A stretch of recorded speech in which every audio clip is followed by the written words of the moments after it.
నమస్కారం. మీ రోజును దేవుని వాక్యంతో ప్రారంభించాలంటే తెలుగు బైబిల్ ఛానల్ చూడండి. ఇక్కడ ప్రతిరోజు బైబిల్ వాక్యం యథాతథంగా చదివి వినిపించబడుతుంది.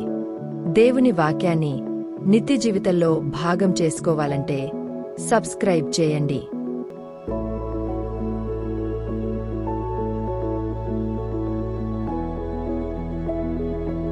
కీర్తనల గ్రంథము 136వ అధ్యాయం. యెహోవా దయాళుడు, ఆయనకు కృతజ్ఞతాస్తుతులు చెల్లించుడి. ఆయన కృప నిరంతరముండును. దేవదేవునికి కృతజ్ఞతాస్తుతులు చెల్లించుడి. ఆయన కృప నిరంతరముండును. ప్రభువుల ప్రభువునకు కృతజ్ఞతాస్తుతులు చెల్లించుడి. ఆయన కృప నిరంతరముండును. ఆయన ఒక్కడే మహాశ్చర్యకార్యములు చేయువాడు. ఆయన కృప నిరంతరముండును.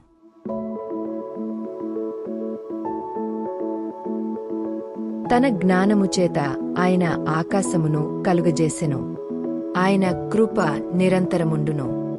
ఆయన భూమిని నీళ్లమీద పరచినవాడు.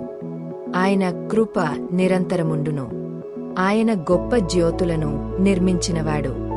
ఆయన కృప నిరంతరముండును. పగటి నేలుటకు ఆయన సూర్యుని చేసెను. ఆయన కృప నిరంతరముండును. రాత్రి నేలుటకు ఆయన చంద్రుని నక్షత్రములను చేసెను. ఆయన కృప నిరంతరముండును. ఐగుప్తు దేశపు తొలిచులులను ఆయన హతము చేసెను. ఆయన కృప నిరంతరముండును. వారి మధ్య నుండి ఇశ్రాయేలీయులను ఆయన రప్పించెను. ఆయన కృప నిరంతరముండును. చేయి చాచి తన బాహుబలము చేత వారిని రప్పించెను.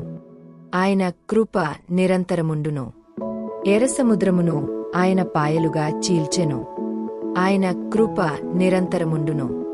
ఆయన ఇశ్రాయేలీయులను దాని నడుమ దాటిపోజేసెను.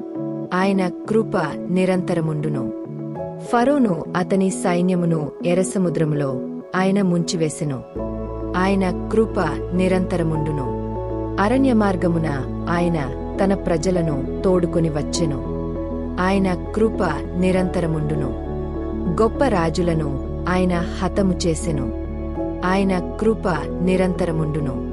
ప్రసిద్ధి నొందిన రాజులను ఆయన హతము చేసెను. ఆయన కృప నిరంతరముండును. అమోరీయుల రాజైన సీహోనును ఆయన హతము చేసెను. ఆయన కృప నిరంతరముండును. బాషాను రాజైన ఓగును ఆయన హతము చేసెను. ఆయన కృప నిరంతరముండును. ఆయన వారి దేశమును మనకు స్వాస్థ్యముగా అప్పగించెను. ఆయన కృప నిరంతరముండును. తన సేవకుడైన ఇశ్రాయేలునకు దానిని స్వాస్థ్యముగా అప్పగించెను. ఆయన కృప నిరంతరముండును. మనము దీనదశలోనున్నప్పుడు ఆయన మనలను జ్ఞాపకము చేసుకొనెను. ఆయన కృప నిరంతరముండును. మన శత్రువుల చేతిలో నుండి మనలను విడిపించెను. ఆయన కృప నిరంతరముండును. సమస్త జీవులకును ఆయన ఆహారమిచ్చుచున్నాడు.